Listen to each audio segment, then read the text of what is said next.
All right, guys, I want to talk about expectations with Wuthering Waves. Obviously, I've been making a lot of videos about how this is the Genshin killer, and I'm just trying to kind of do my part promoting the game. I'm hoping this is the game that kills Genshin in my heart.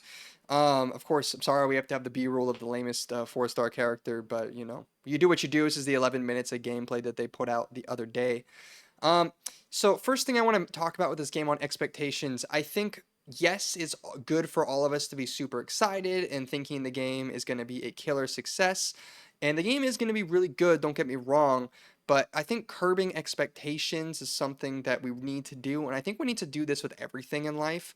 It's really easy to jump on the hype train, but if you've been in gaming long enough, you've been on so many hype trains, and games have been so freaking good lately that it's going to be impossible for this game actually to live up to your expectations if you don't go into it with an open mind and just playing it the way it's meant to be played.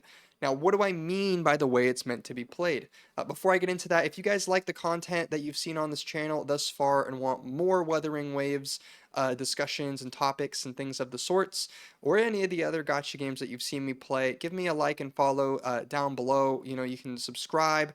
Go check out the TikTok and the Twitch. Going to be trying to cover Wuthering Waves a ton, but without further ado, we'll continue the video. So yeah, Wuthering Waves. It's a game that I am obviously insanely excited for, and of course, I feel like I've lost my train of thought, but we don't do editing here. We just do one-shots because I just think that's more authentic, at least for me.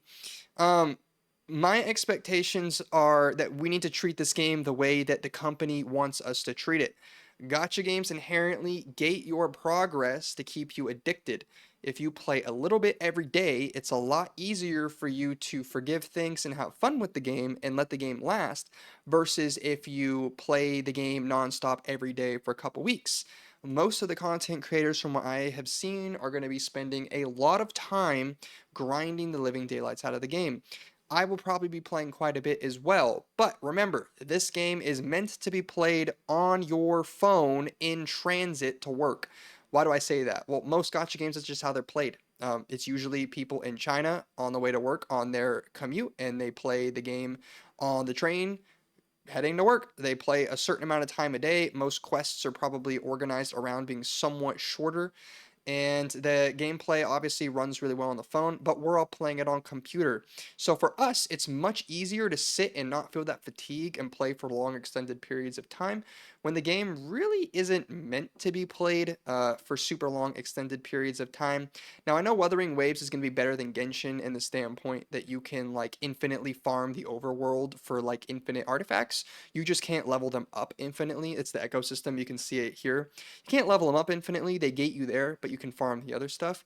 I would urge you guys to not over farm it, honestly. I think this combat is going to be very, very fun and you are going to enjoy it.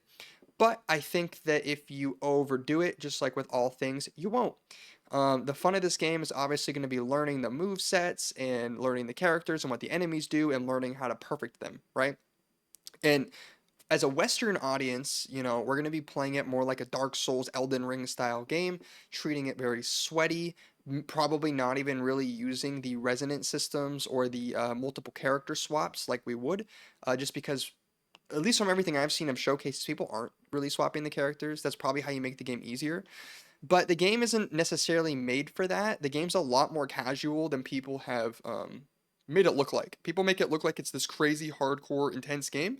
And once we are all fully geared out and of level, I think this game is going to be a cakewalk. Like the fight you just saw was just ridiculously easy. Didn't need to swap characters, didn't take any damage.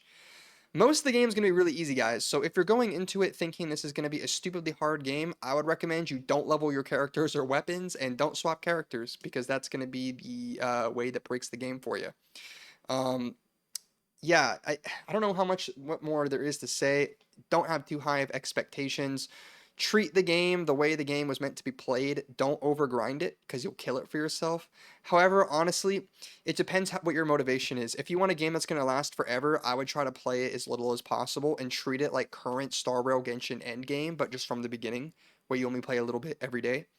If you want this game to fit easily into your life and you want to make sure that you can play other games as they come out, then yeah, blitz this game as hard as you can, get to end game, and get to the point where you can play only a few minutes a day.